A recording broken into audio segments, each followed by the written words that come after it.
हम भूलवश अक्सर यह मान लेते हैं कि प्रोसिक्यूशन एविडेंस खत्म होते ही पूरा ट्रायल भी लगभग खत्म हो गया है, अब तो फाइनल आर्गुमेंट्स की तैयारी पर लग जाओ। यह सोच आरोपी को सबसे ज्यादा नुकसान पहुंचाती है।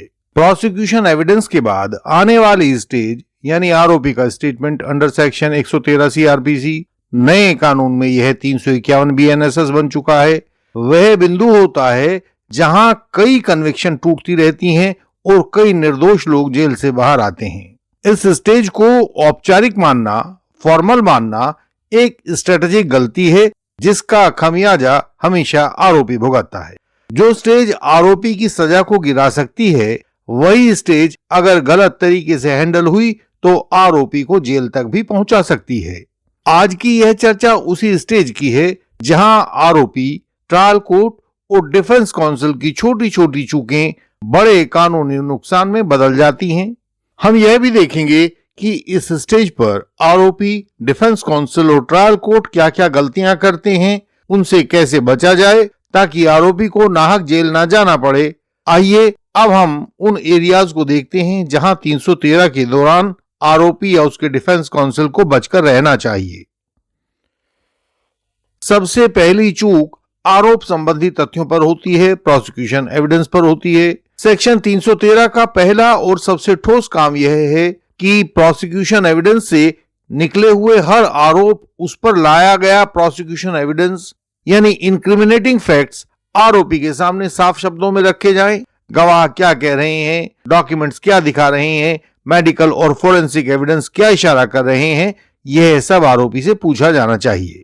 सुप्रीम कोर्ट ने Ashok versus state of Uttar Pradesh, जो 2024 का केस था, उसमें साफ साफ कहा था कि यदि ये मटेरियल फैक्ट्स 313 में पूछे ही नहीं गए हैं तो यह एक साधारण गलती नहीं बल्कि ट्रायल की जड़ पर लगी हुई एक चोट है। इस बात को आप नोट कर लीजिए कि आरोपी से जवाब मांगे बिना उसे दोषी ठहराना फेयर ट्रायल के सिद्धांत के खिलाफ है और अपील में इसी आधार पर अधिकांश केसेस टूट जाते हैं। जिस केस में सर्कमस्टांशियल एविडेंस होता है, 313 के द्वारा भी उसी लिंक को तोड़ा जाता है। सर्कमस्टांशियल एविडेंस वाले मामलों में सेक्शन 313 आरोपी के लिए बड़ा हथियार बनाया जा सकता है। डिफेंस काउंसिल हर सर्कमस्टांसेस की लिस्ट 313 की डेट से पहले बनाकर रख लें और किसी को बताएं नहीं। कोर्ट की जिम्मेदारी है कि हर इंक्रिमिनेटिंग सर्कमस्टांस, हर रिकवरी, हर लिंकिंग एविडेंस, कथित मोटिव और आरोपी के कंडक्ट को अलग अलग सवालों में बदले और उनको आरोपी से पूछे। कितना भी परफेक्ट 313 बनाया जाए, उसमें चूक रह ही जाती है। यहीं से डिफेंस को केस में घुस जाना होता है। सुप्रीम कोर्ट ने Naresh Kumar versus state of Delhi, जो 2024 का केस था, उसमें यह साफ किया था कि जो सर्कमस्टांशियल लिंक आरोपी से पूछा ही नहीं गया है, उस पर कन्विक्शन नहीं टिकाई जा सकती है। डिफेंस के लिए यह सबसे मजबूत वाला तर्क होता है कि अनेक सर्कमस्टांशियल लिंक्स स्टेटमेंट 313 में आरोपी से पूछे नहीं गए, कहीं ना कहीं से चूक हो ही जाती है कोर्ट के द्वारा, और इन चूकों को पकड़ पाना ट्रायल की वैतरणी में गाय की पूंछ का काम करता है। उसी को पकड़कर पार हुआ जा सकता है। टाइम, प्लेस एंड सीक्वेंस, यहां से कहानी एक तरफा हो जाती है। ज्यादातर क्रिमिनल केसेस पूरी तरह से एक टाइमलाइन पर टिके होते हैं, कब, कहां और किस क्रम में क्या हुआ, इससे पूरा केस तय होता है। सेक्शन 313 का काम है कि उसी केस की टाइमलाइन के निर्णायक बिंदुओं पर आरोपी को बोलने का मौका दिया जाना चाहिए। सुप्रीम कोर्ट ने Chandan Pasi versus state of Bihar, जो 2025 का केस है, पिछली वीडियो में हमने दिखाया था, उसमें यह देखा कि प्रोसिक्यूशन का आरोप विस्तृत घटनाक्रम पर आधारित था, जबकि ट्रायल कोर्ट ने सब आरोपियों से एक जैसे सामान्य सवाल पूछे। पूरे केस की मेरिट्स पर केवल 2 सवाल पूछे गए, यानी सारी सर्कमस्टांसेस बिना पूछी रह गई। इस पर सुप्रीम कोर्ट ने निर्णय दिया, जब टाइम, प्लेस और घटनाओं का सीक्वेंस 313 में साफ साफ नहीं रखे जाते तो आरोपी को जवाब देने का असली अवसर तो मिल ही नहीं पाया और इससे ट्रायल एक तरफा हो गया। आरोपी और डिफेंस काउंसिल को इसका लाभ लेने की योजना बनानी चाहिए। आपने उस वीडियो को भी देखा है कि बुरी 313 स्टेटमेंट के कारण सुप्रीम कोर्ट ने चंदन पासी को बरी कर दिया था। तो अपने आरोपी को भी यह लाभ दिलाने की तैयारी आपको कर लेनी चाहिए। अगला पॉइंट है कि जब सवाल पूछा ही नहीं गया तो उससे चीजें नोट एक्सप्लेन कैसे हो सकती हैं। सेक्शन 313 का केंद्र प्रोसिक्यूशन स्टोरी के बजाय आरोपी बन जाता है। आरोपी को यह अधिकार दिया गया है कि वह बताए कि आरोप संबंधी फैक्ट्स और बातों पर उसका क्या कहना है। इससे प्रोसिक्यूशन सबसे ज्यादा डरता है। वह आरोपी का सही विवरण कोर्ट पे आने नहीं देना चाहता। इसी कारण से वह यानी कि प्रोसिक्यूशन सवालों को घुमा फिराकर उनकी टोन बदलकर पूछता है। यह आपने भी अपनी कोर्ट प्रैक्टिस के दौरान बहुत देखा होगा। बस यहीं पर कानूनी कैच है। सुप्रीम कोर्ट ने राजकुमार सुमन वर्सेस स्टेट एनसीटी दिल्ली में जो 2023 का केस था, उसमें बताया था कि जिस तथ्य पर आरोपी से सवाल पूछा ही नहीं गया, उस पर आरोपी की कन्विक्शन करना न्याय के सिद्धांत के खिलाफ है। जैसे ही 313 पूरी हो, आरोपी या डिफेंस काउंसिल को उसकी कॉपी लेकर बैठ जाना चाहिए और नोट्स बना लेने चाहिए कि आरोप को किस एंगल पर पूछा नहीं गया है, आरोप के किस एंगल पर सवाल पूछने से रह गए हैं। ये नोट्स आपके लिए बहुत काम आते हैं। अगला पॉइंट है कि जिन केसेस में को एक्यूज्ड होते हैं, उनमें सामूहिक सवालों की घातक भूल प्रोसिक्यूशन और कोर्ट के द्वारा कर दी जाती है। इसको पकड़ लेना आपको आना चाहिए। जहां एक से अधिक आरोपी हों, स्टेटमेंट 313 में 80-90% मामलों में एक ही स्टेटमेंट की कॉपी करके सब आरोपियों को थमा दिया जाता है। सभी आरोपियों से एक जैसे सवाल पूछना यह दिखाता है कि कोर्ट ने हर आरोपी की भूमिका को अलग अलग से नहीं देखा है। यानी आप वाले आरोपी की विशिष्ट भूमिका को लेकर विशिष्ट सवाल नहीं पूछे गए हैं। यह स्टेटमेंट 313 की बड़ी चूकों में से एक चूक होती है। ऐसे ही मामले में सुप्रीम कोर्ट ने Basavaraj R Patil versus state of Karnataka, ये 2020 का केस है, उसमें कहा था कि सेक्शन 313 का मकसद आरोपी को फंसाना नहीं है, बल्कि उसे सुनना है कि आपका क्या स्पष्टीकरण है। जब तक आरोपी की विशिष्ट भूमिका पर उससे सवाल नहीं पूछे जाएंगे तो उसकी पूछताछ को अधूरा माना जाएगा। चंदन पासी वाले केस में भी यही हुआ था।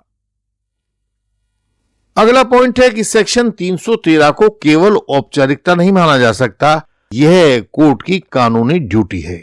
सेक्शन 313 सीआरपीसी, जो अब 351 बीएनएसएस हो गया है, केवल आरोपी का अधिकार और ट्रायल कोर्ट की कानूनी जिम्मेदारी दोनों का एक सामूहिक रूप है। सुप्रीम कोर्ट ने Narasimha versus state of Haryana, जो 2014 का केस है, उसमें यह तय किया था कि 313 सीआरपीसी में हुई चूक एक प्रोसीजरल डिफेक्ट होती है। यदि इस चूक से आरोपी को नुकसान हुआ हो तो अपीलेट कोर्ट को या तो कन्विक्शन को रद्द कर देना चाहिए या मामला वापस ट्रायल कोर्ट में भेज देना चाहिए। डिफेंस काउंसिल के लिए यह जजमेंट एक सीधा सा संदेश देता है कि 313 की गलती कुछ छोटी मोटी गलती नहीं होती, यह पूरे ट्रायल की जड़ को हिला देने वाली होती है। और अब आपके लिए कुछ विशेष बातें जो इंडियन लीगल सिस्टम का संदेश आपके लिए है, उस पर हम बात करते हैं। ट्रायल में एक वास्तविक समस्या आती है कि यदि जज अपनी नासमझी, बायस या करप्शन से प्रभावित हो और कुछ बातों को रिकॉर्ड से दूर रखना चाहे तो इसका तरीका है कि 313 में वह सवाल पूछा ही ना जाए। यही असली मुश्किल होती है। जानबूझकर सवाल पूछा नहीं जाता, हालांकि यह कमी कोर्ट की तरफ से की जाती है, लेकिन फिर भी आरोपी को कन्विक्ट करके जेल में भेज दिया जाता है। गलती आरोपी की नहीं है, लेकिन सजा आरोपी भुगतता है। सुप्रीम कोर्ट ने Chandan Pasi versus state of Bihar, जो 2025 का पिछली वीडियो वाला केस है, उसमें इस सच्चाई को खुलकर स्वीकार किया कि बिना सवाल पूछे ही दी गई सजा कानूनन टिकाऊ नहीं हो सकती।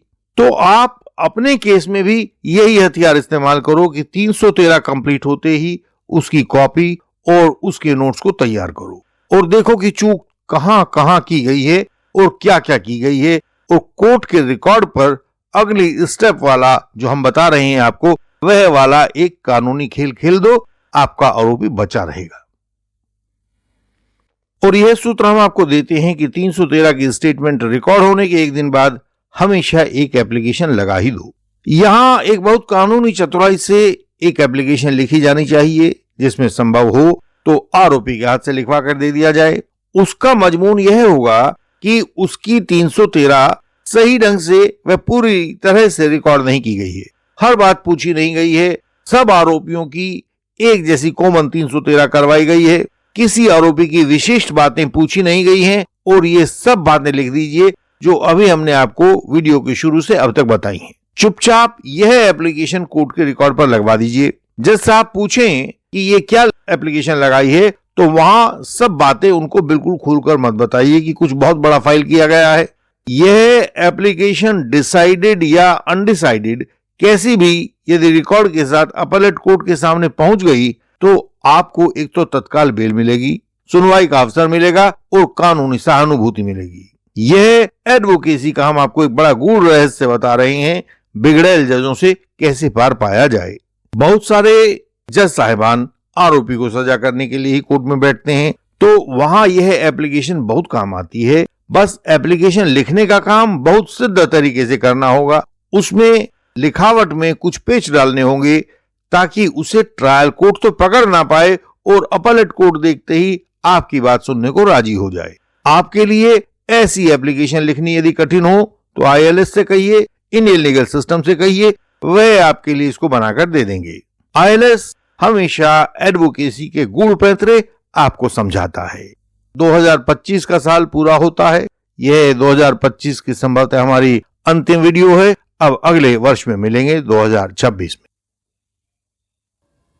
केवल इंडियन लीगल सिस्टम ने डिफेंस को एक परिपक्व विज्ञान बना दिया है। हर बात को वैज्ञानिक नियमों के तहत इस तरह से ढाल दिया है कि जब चाहो, जहां चाहो, जैसा चाहो, अपने फेवर का वही परिणाम प्राप्त कर लो। नियमों और कायदे कानूनों पर टिका हुआ क्रॉस एग्जामिनेशन, कानूनी दलीलों और मनोविज्ञान के सिद्धांतों पर टिका हुआ फाइनल आर्गुमेंट्स, सब कुछ ऐसा चमत्कारिक बना दिया है कि यदि उसे कोर्ट की प्रक्रिया में डालोगे तो मन भावन नतीजे ही सामने आएंगे, क्योंकि इंडियन लीगल सिस्टम कानूनी जंजाल को तोड़ने की कला में सिद्धस्त है। स्क्रीन पर दिखाए गए तरीकों से आप हमसे संपर्क कर सकते हैं। यही बात आपको वीडियो के डिस्क्रिप्शन में भी लिखी हुई मिलती है। ILS के मेंबर बने और कानून की विशेषज्ञता प्राप्त करें।